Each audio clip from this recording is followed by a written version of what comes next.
എല്ലാവർക്കും നമസ്കാരം. എന്റർടൈൻമെന്റ് കീഴിലേക്ക് എല്ലാവർക്കും സ്വാഗതം. യെസ്, എന്റർടൈൻമെന്റ് കിഴി റിവ്യൂ ആണ്. Hello mummy. യെസ്, സിനിമ കണ്ടുവന്നിരിക്കുകയാണ്. വൈശാഖ് ഏലൻ സംവിധാനം ചെയ്ത് സഞ്ജോ ജോസഫിന്റെ സ്ക്രിപ്റ്റിൽ വന്ന സിനിമയാണ്. സഞ്ജോ ജോസഫ് ആരാന്നറിയില്ലേ? ഫാൽമി സിനിമയുടെ സ്ക്രിപ്റ്റ് റൈറ്റർ. പിന്നെ അറിയാതെ എന്തായാലും അതിൻ്റെതായ ചില ഗുണങ്ങൾ നമ്മളിതിൻ്റെ പലയിടങ്ങളിലും കണ്ടു. സിനിമ ശരിക്കും പ്രതീക്ഷകളും തരുന്നത് അങ്ങനെയൊക്കെ തന്നെയാണല്ലോ. ഇതിലെ കാസ്റ്റിംഗ്, ഇതിന്റെ ഡയറക്ടർ, ഇതിന്റെ സ്ക്രിപ്റ്റ് പ്രധാനപ്പെട്ട ഒരു ഘടകം തന്നെയാണ് സിനിമേന്റെ. അതെ, അപ്പൊ ആളുടെ പേര് ഫാലിമിയാണ് ഇയാളുടെ മുന്നത്തെ സിനിമ എന്ന് കേൾക്കുമ്പോൾ നമുക്ക് ഓട്ടോമാറ്റിക്കലി ഉള്ളൊരു സംഭവമുണ്ട്, ഈ സിനിമ അതിഗംഭീരമായിരിക്കും എന്നുള്ളൊരു സംഭവം. അതുകൊണ്ടാണ് സിനിമയ്ക്ക് പോയത്. ഹൊറർ കോമഡി, ഹൊററാണ് സംഭവം, ശരിയാണ്.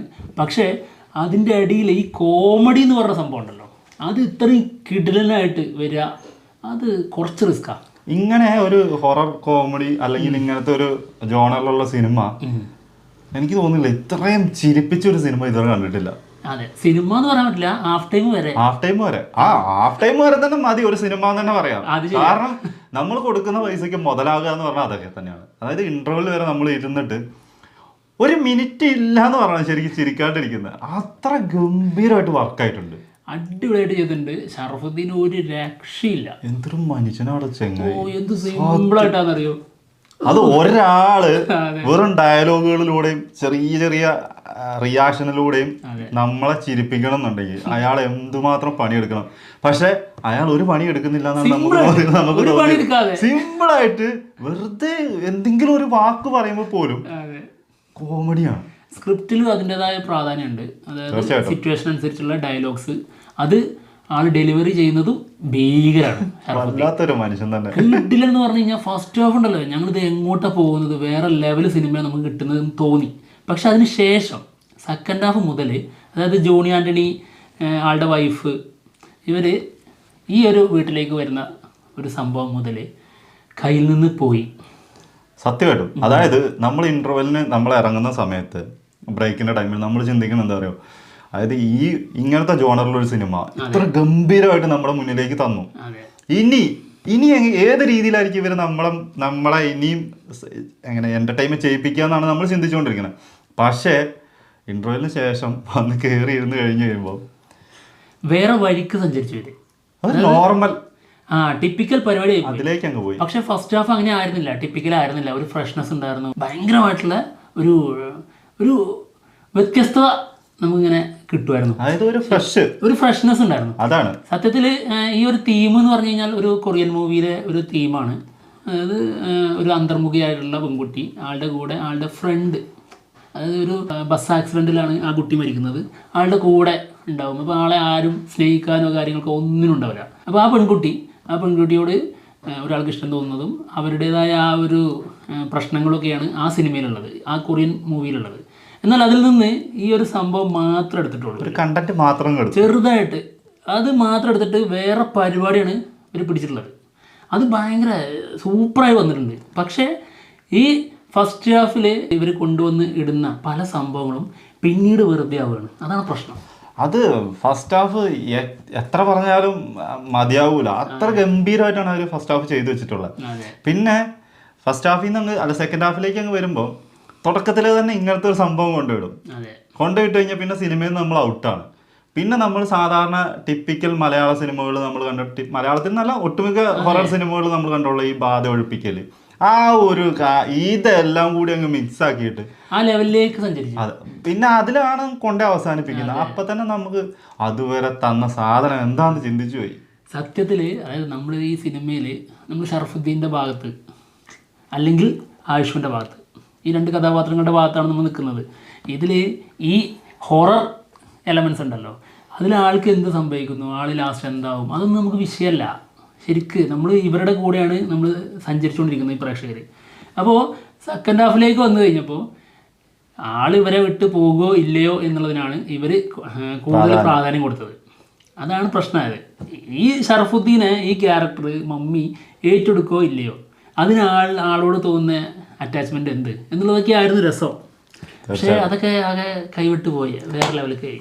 എന്താണെങ്കിലും എന്താ പറയാ, ആളുടെ ഒരു ഫസ്റ്റത്തെ ഡയറക്ഷനാണ് വൈശാഖിന്റെ. അതൊന്നും നമുക്ക് തോന്നുന്നില്ല കേട്ടോ. അത്ര ഗംഭീരമായിട്ട് ആള് മേക്ക് ചെയ്തിട്ടുണ്ട് ഓരോ സംഭവങ്ങളും. നമുക്കിങ്ങനെ എടുത്തു പറയാൻ പറ്റുന്ന കുറെ സാധനങ്ങളുണ്ട്. നമ്മൾ ഇത് എത്ര എക്സ്പീരിയൻസ് ആയിട്ടുള്ള ഡയറക്ടേഴ്സ് ചെയ്യുന്ന പോലെയാണ് ചെയ്തു വെച്ചിട്ടുള്ളത്. അതിൽ എടുത്തു പറഞ്ഞ ഒരു സംഭവമുണ്ട്. സെക്കൻഡ് ഹാഫിലുള്ള ഒരു സീനാണ് ജഗദീഷിൻ്റെ ഒരു ഒറ്റ സീനാണ്. ജഗദീഷ് മാത്രമേ ഉള്ളൂ ആ ഒരു സീനിലുള്ളത്. ഒരു രാത്രിയിൽ ആളുടെ ഒരു സെൻറ്റി സീനാണ്. അപ്പോൾ അതിനൊരു പ്രതികരണം വരുന്നൊരു സംഭവമുണ്ട്. കുറേ സാധനങ്ങൾ ഇങ്ങനെ വരുന്നത് എന്തൊരു ഫീലാണത്. അത് ആള് പ്രതീക്ഷിച്ചിരിക്കുന്നതാണ്. അതൊക്കെയാണ് അങ്ങനത്തെ ഒരു സാധനമാണ് അവിടെ ചെയ്യേണ്ടത്. അത് മേക്ക് ചെയ്തിരിക്കുന്ന രീതി അല്ലാതെ തന്നെ ഈ പല സമയങ്ങളും നമ്മളെ പേടിപ്പിക്കാൻ വേണ്ടി ചെയ്യുന്ന സംഭവങ്ങളൊക്കെ ഉണ്ട്. അതൊക്കെ ചെയ്തിരിക്കുന്നത് ശരിക്കും തഴക്കം വന്ന ഒരു ഡയറക്ടറൊക്കെ ചെയ്യണം അതേ രീതിയിലാണ്. പേടിപ്പിക്കാനൊക്കെ പല പ്രോപ്പർട്ടീസ് യൂസ് ചെയ്തിട്ട് ചെയ്യാം. മറ്റുള്ളവർ പലതും ചെയ്തിട്ടുമുണ്ട്. പക്ഷേ നമുക്ക് ഇമോഷണലി അതായത് ഒരു ലവ് ഫീൽ ചെയ്യില്ലേ, ഭാര്യയും ഭർത്താവും തമ്മിൽ, അത് ഒരാളും ഇല്ലാതെ ഒരാളുടെ അസാന്നിധ്യത്തിൽ ഒരാളെ മാത്രം വെച്ചിട്ട് അത് കൺവേ ചെയ്യാന്ന് പറഞ്ഞു കഴിഞ്ഞാൽ ഭീകരമാണ്. അതിന് ഭയങ്കര കഴിവാണ്, ഗംഭീരമാക്കിയിട്ടുണ്ട്. അപ്പോൾ ആ സാധനം തന്നെ ആരും നമ്മൾ ആ സിനിമയിൽ ലാസ്റ്റ് വരെ ആഗ്രഹിച്ചിരുന്നത്. അല്ല ഒഴിപ്പിക്കലും പരിപാടിയൊക്കെ വേറെ വഴിക്ക് പോകണ്ടായിരുന്നു. അതിന്റെ ആവശ്യമില്ലാത്ത സിനിമയായിരുന്നു. ഇനി സ്ക്രിപ്റ്റ് റൈറ്ററിന്റെ കാര്യം പറയുകയാണെങ്കിൽ ഫസ്റ്റത്തെ ഫാലിമിയാണ്, നല്ല അഭിപ്രായം നേടിയിട്ടുള്ള സിനിമയാണ്. ഇതും അതുപോലെ തന്നെ വ്യത്യസ്തമായ ഒരു അഭിപ്രായം കിട്ടേണ്ട സിനിമ തന്നെയായിരുന്നു. പക്ഷെ ഈ ഒരു സ്ക്രിപ്റ്റിലെ ചെറിയ പ്രശ്നം, അത് നമുക്ക് തോന്നിയ കാര്യമാണ്. എല്ലാവർക്കും ഇത് ഇങ്ങനെ തന്നെ ആയിരിക്കണം എന്നൊന്നുമില്ല കേട്ടോ. ചിലരൊക്കെ നല്ല എൻജോയ് ചെയ്യും. ഫാമിലീസൊക്കെ ചിലപ്പം ഭയങ്കരമായിട്ട് ഇഷ്ടപ്പെട്ടേക്കാം ഈ സിനിമ. അങ്ങനത്തെ ഒരു സിനിമ തന്നെയാണ്. അത് ഫസ്റ്റ് ഹാഫ് ഇനി ഏതൊരാൾക്ക് കയറിയാലും ഇഷ്ടപ്പെടും. ശരിക്ക് ഇത് ഒരു ഫാമിലി മൂവി എന്നുള്ള രീതിയിൽ ഇതിനെ ഭയങ്കരമായിട്ട് ആഘോഷിക്കാൻ പറ്റിയൊരു സാധനമാണ്. പക്ഷെ ആ ഒരു രീതിയിലുള്ള സമീപനവും ഈ ടീം വിട്ടുപോയി. അവിടെ നമുക്ക് കൈ വിട്ടുപോയി. അതായത് ഇന്റർവെല്ലിന് ശേഷം അത് വിട്ടുപോയിട്ടുണ്ട്. അത് നമുക്ക് തോന്നിയതാണ്. അവര് ടിപ്പിക്കൽ ഒരു സാധനത്തിലേക്ക് തന്നെ അങ്ങ് പോയത് കൊണ്ടാണ്. അല്ലാതെ ഈ ഒരു വെറൈറ്റി തന്നെ പിടിച്ചങ്ങ് പോവായിരുന്നെങ്കിൽ അത് ഗംഭീരമായേനെ എന്നാണ് നമുക്കൊക്കെ തോന്നിയത് കേട്ടോ. പലർക്കും പല അഭിപ്രായങ്ങളായിരിക്കാം. സിനിമ കണ്ടു കഴിഞ്ഞിട്ട് നിങ്ങൾ നിങ്ങളുടെ അഭിപ്രായങ്ങൾ പറയാം. എന്തൊക്കെയാണെങ്കിലും ഗംഭീര കുറെ പെർഫോമൻസും ഉണ്ട് കേട്ടോ.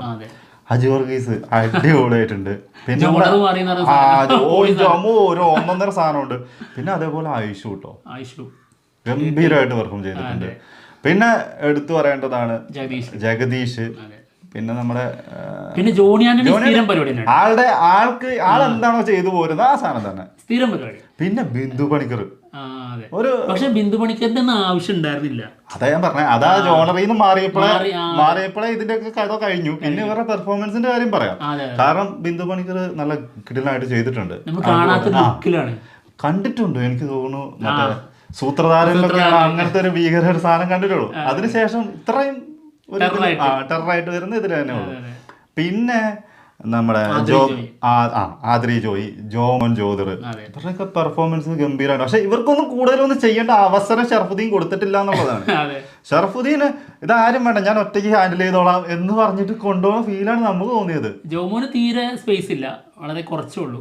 പിന്നെ പക്ഷെ ആദ്രി ജോയിക്ക് എന്നേക്കാളുണ്ട്. ആദ്രി ജോയി നന്നായി ചെയ്തിട്ടുണ്ട്. പക്ഷെ എന്നാൽ പോലും ഇവരുടെയൊക്കെ കടത്തി വെട്ടുന്ന സാധനം അത് ഷറഫുദ്ദീൻ തന്നെ.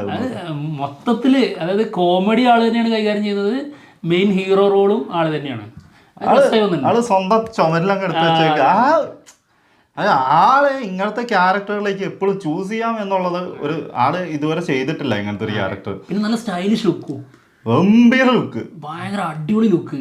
പിന്നെ ഒരു ബോളിവുഡ് നടനുണ്ടല്ലോ, അതായത് ആ ഒരു ഡ്രാക്കുള പരിപാടി വന്നിട്ടുള്ള അതും കിടിലനായിരുന്നു. ആളുടെ പെർഫോമൻസും കിടിലനായിരുന്നു. പെർഫോമൻസ്, ആളുടെ ലുക്ക്, ആളുടെ കോസ്റ്റ്യൂം, അങ്ങനത്തെ സാധനങ്ങളൊക്കെ ഗംഭീരമാണ്. അതിന് കൊടുത്തിരിക്കുന്ന പശ്ചാത്തലം അല്ലേ, ഇതൊക്കെ ഗംഭീരാണ്. പക്ഷെ അത് ഈ രീതിയിൽ പറഞ്ഞിട്ട് അത് വേറെ വഴിയിലേക്ക് പോയത് കൊണ്ടുള്ള പ്രശ്നമാണ്. ഇതൊക്കെ കാണിച്ചിട്ടും അവസാനം മറ്റേ എന്താ സംഭവം എന്നറിയോ, കളത്തിൽ അവസാനം നമ്മൾ ഒരു തീക്കുണ്ട ഉണ്ടാക്കി അതിന് മുന്നിൽ നിന്നിട്ട് ബാ എന്ന് പറയില്ലേ, ആ സാധനം കുറച്ച് മോഡിഫിക്കേഷൻ ചെയ്തിട്ടുണ്ട്. ആ സംഭവമാണ് സെയിം ആ ഇതിലേക്ക് തന്നെ ഇവർ എത്തി എന്നുള്ളതാണ് നമുക്ക് നിരാശയായിട്ട് തോന്നിയിട്ടുള്ളത്. ഇനിയിപ്പോൾ അങ്ങനെ വെച്ചാലും അവിടെ ഒരു ഇമോഷണലി രീതിയിലുള്ള ഒരു കണക്ഷൻ അത് പിടിക്കണമായിരുന്നു.